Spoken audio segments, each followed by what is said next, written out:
Bueno, yo soy Etelea Agostino y estoy acá charlando porque escribí los textos originales del Puente de los Suspiros, que fue un unipersonal que interpretó Doris Petroni de una manera impresionante para mí y que dirigió Ana Itelman. Yo escribí todos los textos menos 2 poemas que escribió Pedrido, que era un poeta argentino que murió no hace muchos años, que se dedicaba a estas temáticas populares, pero con una mirada preciosa. Y bueno, lo fuimos a ver, le pedimos autorización, nos dio la autorización y nunca se ocupó de saber qué hacíamos con eso. Fueron 2 poemas, uno donde Doris se sacó ese gusto de tocar las castañuelas y bailar flamenco, y el otro que era conmovedor porque era un poema de un homosexual que era peticero, creo que era peticero, que eran los que cuidan a los caballos de carrera, me parece que era eso, y que era muy impactante verlo aparecer porque todos los personajes los hizo Doris, ¿no? Estaba vestido con un pantalón oscuro, una camisa blanca, un chaleco, y arriba tenía puesta una enagua de seda natural que había sido mi mamá, toda bordadita y con arriba de todo ese vestuario de hombre, y un sombrero. Y decía el poema que era doloroso porque era un homosexual que hubiera querido tener un hijo y se tocaba la barriga, se tocaba la panza, era conmovedor. Y Doris iba sacando la enagua y bueno, era conmovedor el poema. Entro al proyecto porque Doris quería hacer un espectáculo y le pidió a Ana que se lo armara. Quería bailar, tocar las castañuelas, bailar flamenco, cantar, quería todo eso. Y Ana le dijo, bueno, déjame que lo piense. Y dijo, pero necesito a alguien que escriba. Ana no había trabajado con textos. Había trabajado una vez en Brasil, pero había sido muy poco. La vez que agarró un texto y lo metió dentro de su metodología de trabajo fue esta, Gordo, ¿no? Un texto de toda la obra. Y bueno, Doris le dijo, yo tengo quien lo escriba. Y Ana le dijo, pero yo no la conozco, a esa persona la tengo que conocer. Hicimos una entrevista, yo no la conocía y llegué tarde. Bueno, no les puedo decir la cara de Ana, ¿no? Cuando me vio entrar, ya fue, en la casa de ella fue el encuentro. Ya me había mandado a que leyera, era un librito de donde ella sacó la temática, un librito del Centro Editor de América Latina que no lo encuentro, yo lo tengo pero no lo encuentro, ni sé cómo se llamaba. Yo había leído, había un extracto de la historia de Ramón Guerrero, que era no abogado debía ser, que había decidido con mucho coraje enfrentar a la mafia de la prostitución, porque era una mafia muy organizada, y defender a las prostitutas porque no las defendía nadie, ni nadie tocaba esos temas, no pasaban cosas, las mataban, las maltrataban, morían sin atención médica, pasaban todas esas cosas, no eran tema para los periódicos ni para la sociedad en general, porque estas cosas no pasan solamente porque los políticos son cretinos, es porque la sociedad no se compromete y la sociedad acepta que las cosas son así. De hecho, los prostíbulos, sí, los cafillos manejaban todas estas situaciones y hacían traer a las mujeres, sobre todo del norte de Europa y de la parte este, ¿no? Pero las mujeres que regenteaban los prostíbulos, las madamas eran mujeres. O sea, había toda una sociedad que estaba mirando para cualquier lado o aceptando estas situaciones. Defender a las mujeres era enfrentar una una mafia que tenía su centro en Rosario, que no me acuerdo ahora cómo se llamaba, pero fue famosa, que recién la pudieron, vos fijate el peso de esta situación, la pudieron disolver en el año 30, 50 años después de esta situación. No era un diario, era un periódico, porque salía cada tanto, que lo pagaba él por otra parte. Le daban unas palizas, lo dejaban destruido porque era un enemigo público para la mafia. O sea que para mí fue un valor inestimable la acción de este hombre y de dar a conocer situaciones que pasaban totalmente inadvertidas, desconocidas para todo el resto de la población, no solamente para las autoridades. Las autoridades las debían conocer, obviamente, pero bueno, así era. Y me dijo, bueno, yo lo leí y como quería conocerme para ver cómo escribía, yo llevé 3 textos escritos. 3 textos con 3 estilos totalmente diferentes. Uno de ellos porque yo no sabía lo que quería hacer ella. Entonces escribí 3 cosas diferentes, en estilos diferentes que no me acuerdo. Me acuerdo que llevé Marienca, que Marienca quedó otro que no me acuerdo cuál es, y el tercero no. Bueno, cuando Ana da el ok de que ya puedo escribirlo, me voy a la Biblioteca Nacional para encontrar ejemplares de este periódico. Y llego en un momento, la vieja Biblioteca Nacional, imagínense el año 86, que estaba en la calle México. Y no sé si era Borges director en ese momento, no me acuerdo. 3 directores ciegos tuvo esa biblioteca. Bueno, esa es otra historia, pero es impresionante. Me voy ahí y me dicen que no, que lo lamentan mucho, pero que todo ese material acaba de entrar a reparación porque estaba muy viejito, ya tenía 100 años, y que casi 100 años, y que, o más, qué sé yo, no saco la cuenta, pero que, bueno, que no podía acceder. Yo no sé lo que hice, no sé qué les dije, no sé la cara de desesperación que me deben haber visto, pero no solo me llevaron a leer los diarios, me fotocopiaron 5 en unas impresoras que eran de tamaño enorme, porque el diario tenía el tamaño de La Nación, tamaño grande. No era un periódico chico, era grande, las hojas eran grandes. Bueno, me vine con eso a mi casa, no sabía si volaba, si dónde estaba, un material increíble, y de ahí fui leyendo todo, sacando personajes. Esos personajes los charlaba con Ana, a ver cuál de esos les parecía, porque como que la estructura la fuimos haciendo entre las dos. No había nada, estaba eso y nada más. La fuimos haciendo entre las dos. Y bueno, ahí estaba el personaje de la madre, el personaje de Guerrero, que tenía un texto. Casi todos no casi todos los personajes fueron saliendo de ahí. Inclusive el remate, que es la última escena donde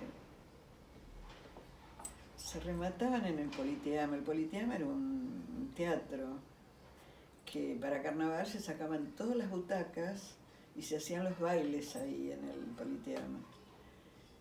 Y después de los bailes, justo en carnaval, había remate de mujeres, remates de prostitutas.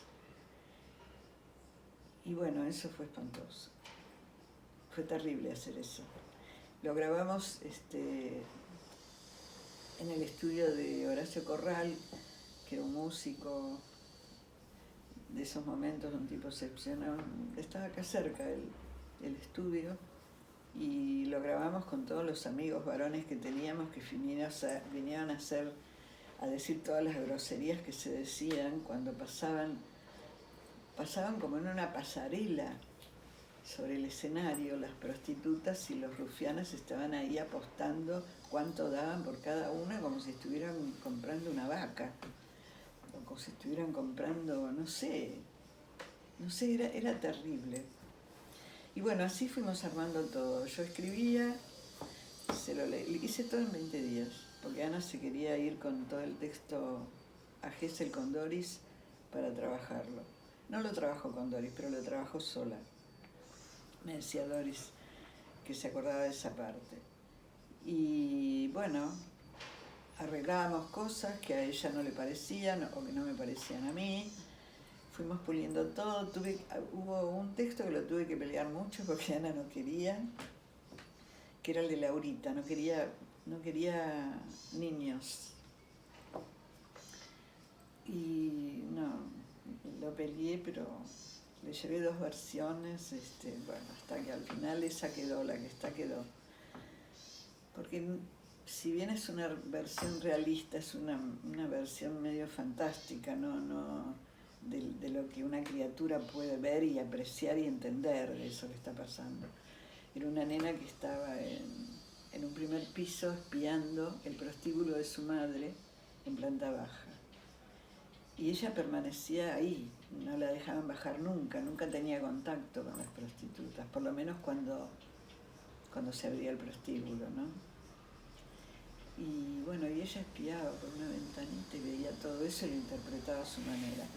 Bueno, lo tuve que discutir mucho porque Ana no quería, y después le gustó. Y bueno, y a mí me encanta ese texto. Perdón, ¿no? Pero me encanta ese texto. Nunca me dejó ir a un ensayo. Nunca vi un ensayo. Hasta el día del estreno. Ana era muy brava, muy rigurosa, pero tan genial, que lo difícil que era el trato con ella, lo difícil que era todo el transcurso, uno se sentía muy respaldado de todas maneras, porque era así, porque ella sabía dónde iba con toda seguridad. Entonces eso te daba mucha seguridad al que trabajaba con ella, porque estaba seguro de que lo que iba a hacer iba a estar bien y que iba a ser valioso. Entonces, bueno, pero era una ansiedad, una cosa, no ver un ensayo, nada. No me enteré de nada. Nadie veía un ensayo. El asistente o la asistente y nadie más. En ese tiempo estábamos totalmente de acuerdo con la temática y yo esa temática de las prostitutas la abordé otra vez más. A mí me interesa mucho no lo sabía, porque esa fue la primera incursión en ese tipo de personaje, pero es un tema que me interesa porque lo encuentro muy, muy complejo. He escuchado prostitutas que hablan de que dan servicio. He escuchado prostitutas diciendo que los hombres se van contentos y eso las deja felices. He escuchado prostitutas que están locas por salir de esa locura, que no la toleran más, pero que tienen que mantener a sus hijos. He ido porque la curiosidad me llevaba con un primo mío, que éramos muy, muy locos, muy compinches y muy salidores. Nos íbamos más de una vez a los Piringundines de 25 de Mayo, que es una calle que está cerca del Bajo, una calle muy cortita, que había muchos piringundines a los que iban muchos marineros, porque está cerca del puerto. Y ahí había prostitutas. Y yo pedía hablar con ellas y lo conseguía. Y vos ibas a los camarines, entre comillas, donde estaban estas mujeres, y una estaba tejiéndole un pullover al nene, la otra estaba pasando una receta de cocina a la otra compañera mientras esperaban el momento para hacer. Era una cosa tan cotidiana, tan común, tan normal. Estas mujeres eran tan normales que era un cachetazo, porque tenían que hacer algo que no querían. Y había otras que sí querían. Es muy extraño ese... Otra vez me pasó, no sé si tiene algo que ver y me estoy extendiendo, pero es el tema, ¿no? que me convocó muchas veces. Una vez, hace pilas de años también, haciendo encuestas en un pueblito de Santa Fe, llegamos a un lugar, llego a un lugar y entro y había un montón de mujeres, 4 o 5 mujeres, me llevan a la cocina, me sirven un café con leche, qué sé yo. Hago la encuesta, era en las épocas en que las encuestas eran bienvenidas, la gente estaba aburrida en el interior. Entonces vos tocabas el timbre y decía que les ibas a preguntar sobre, qué sé yo, sobre una mostaza, sobre un par de zapatillas, y sí, te hacían pasar, era lindísimo, muy divertido. Y había 4 o 5 mujeres, me llevaban a la cocina, me hacían un café con leche, qué sé yo, y al final de la encuesta uno tenía que hacer como una ficha, ¿no? de quiénes son, todo era anónimo, pero qué vínculos tenían. Y se empezaron a reír como locas. ¿Quién era la jefa del hogar? Se empezaron a morir de risa. Era un prostíbulo. Y yo no me había dado cuenta. Pero también me encontré con señoras que me preparaban un café con leche para que yo descansara un rato. Es un mundo muy inquietante, muy malentendido, creo, muy prejuiciosamente abordado. Se las trata mal o no sé, se prejuzga mucho. Es la necesidad, salvo excepciones que las hay donde se ejercen la prostitución por vocación, que hablan de servicio. En general es por necesidad y no encontraron otro camino.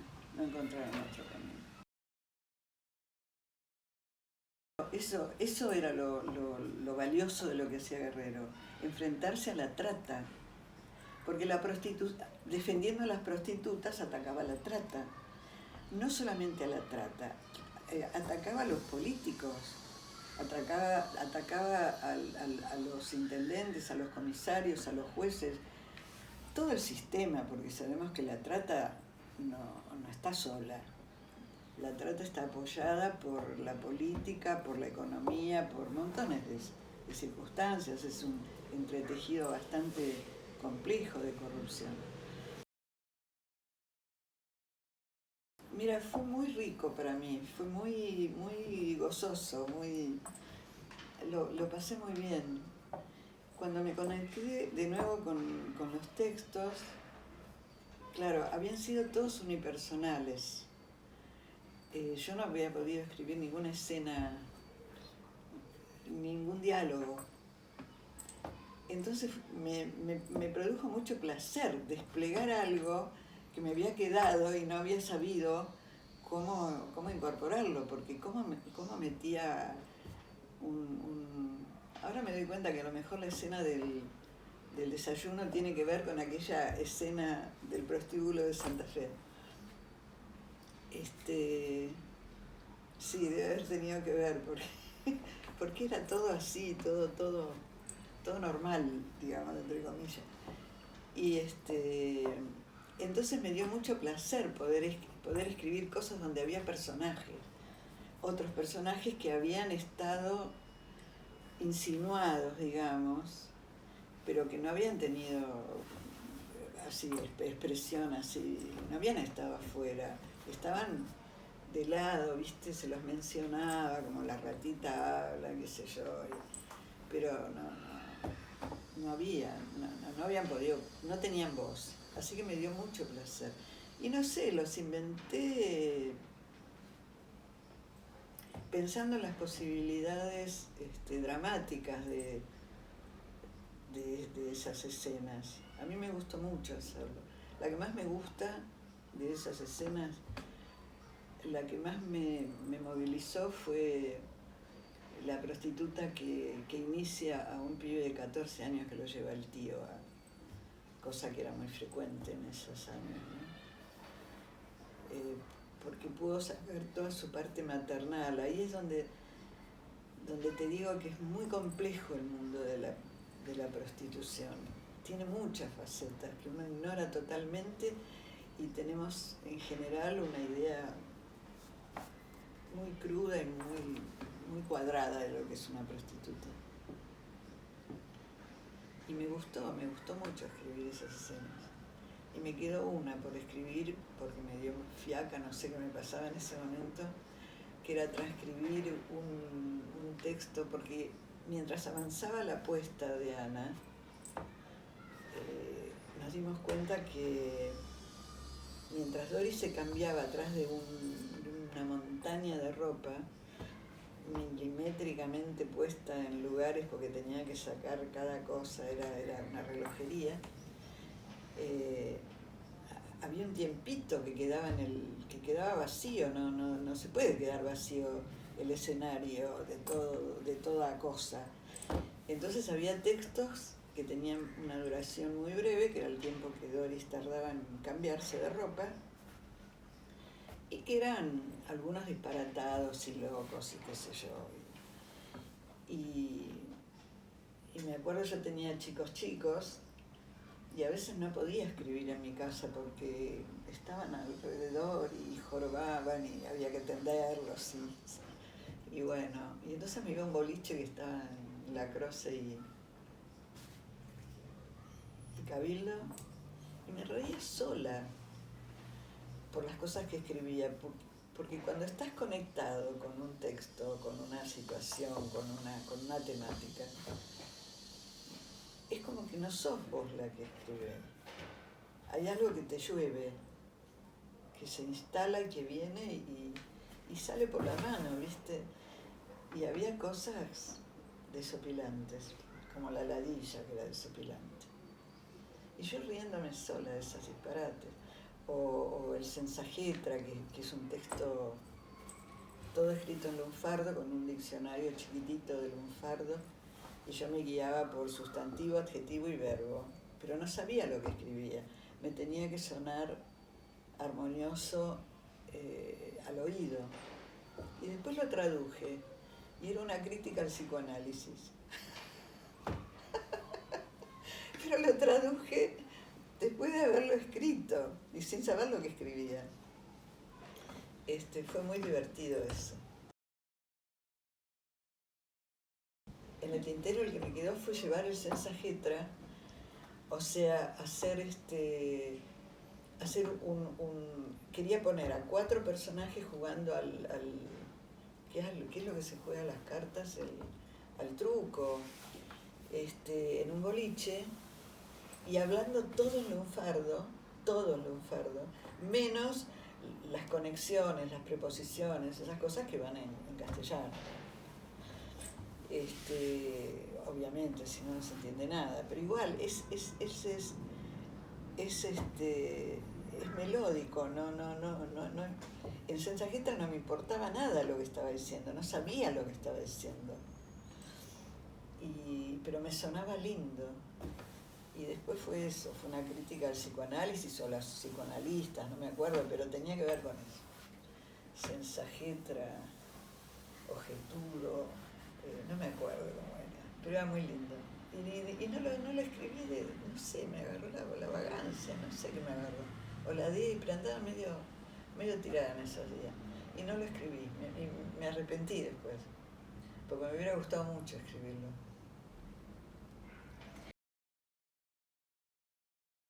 Estrenamos en el Goethe, en la sala del Goethe, que es una sala preciosa, que de alguna manera nos dieron asilo, digo yo, porque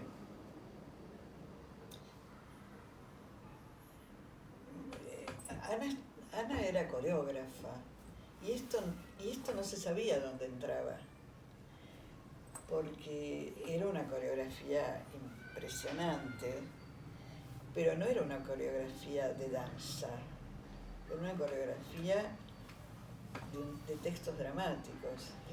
Es otra manera de ver el teatro. Ana tiene una metodología, Ana tenía una metodología de trabajo muy rigurosa, casi matemática. Y se desestructuraba un texto, un movimiento, me acuerdo lo que hacía Doris con el hombrecito, no se podía creerlo, hacía 3 veces el personaje de Guerrero, vestida con un jaqué, con una galera o un bombín, no sé qué era. Y una vez lo decía para que el público lo escuchara, la otra vez gesticulaba diciendo el mismo texto, pero sin sonido. Y la tercera vez decía el texto quebrado. Por ejemplo, empieza, y vamos acá. Un montón de texto no se decía. Bueno, esa era la manera de trabajar de Ana. Esa era la estética de Ana. Era muy compleja y muy rica. Y había que tener, Doris había veces que lloraba, porque no daba más.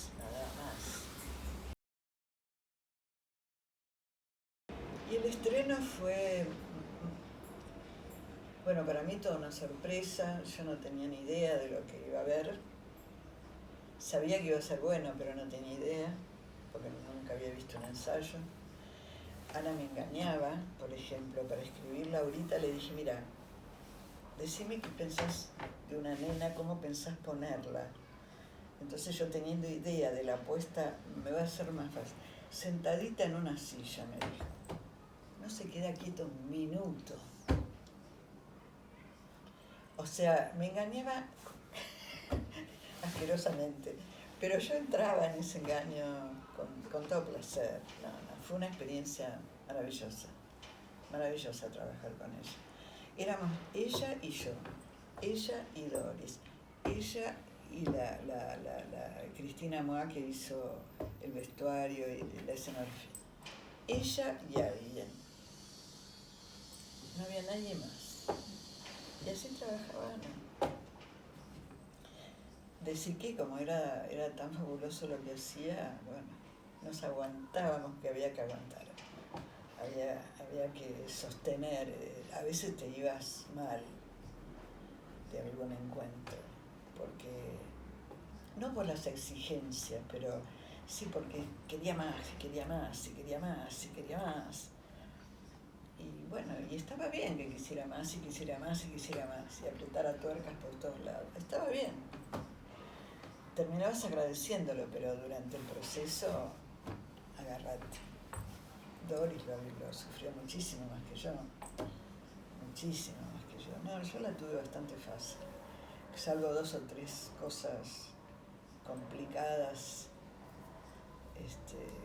que yo no quería hacer y las tuve que terminar haciendo, o cosas que yo quería hacer y ella tuvo que terminar aceptando. No, fue todo bien, porque el material era lo que nos unía sin ninguna equivocación de parte de nadie. Y el estreno fue impresionante, para mí fue un asombro, no sé, no tenía ni idea de lo que iba a pasar. Lo único que sabía eran las cosas que grabábamos. Por ejemplo, que eso se grababa antes pero lo que sea Doris no lo vi nunca, antes de ver la obra entera. Por ejemplo, grabar el remate, que nos juntamos todos los amigos que teníamos y los pusimos ahí a decir groserías, cosas así, bueno, que podíamos Oscar Carlos Ocampo, que hizo música y bueno, esos acercamientos teníamos, pero nada más. Y la gente reaccionó bárbaro A mí me daba mucha vergüenza porque me llamaban ladilla por todos lados. Me daba mucha vergüenza. Los que nos seguían a rabiar era toda la gente del ambiente, del teatro, de la danza, pero no convocó un pool, era complicada, había que atravesar y no estaban en un medio de danza coreográfico donde ella convocaba todo lo convocable. Pero bueno, fue toda una experiencia riquísima que me llevó a trabajar con Ana después, hasta que murió. Dábamos clase de teatro danza juntas. Ella incorporó la palabra al teatro danza y yo me ocupaba de esa parte y ella del movimiento. Era fantástico trabajar con ella, fantástico. Difícil, Ana era difícil, pero era fantástica, era increíble. La riqueza, la complejidad, la rigurosidad que Ana tenía para trabajar eran increíbles. Y bueno, y todos pensamos cuando ella no estuvo que su metodología seguía viva y la metodología está viva, pero es muy difícil llevarla adelante, porque hay que ser así, riguroso, implacable, exigente, insatisfecho fundamentalmente. Podías quedarte con Ana buscando, me acuerdo una vez el título de una obra que tenía que hacer, que estaba poniendo en el Cervantes, 5 horas por teléfono. Yo proponiéndole títulos, armando cosas, pero 5 horas, podía estar así. Era incansable además. Era incansable, vivía para eso. Vivía muy sola.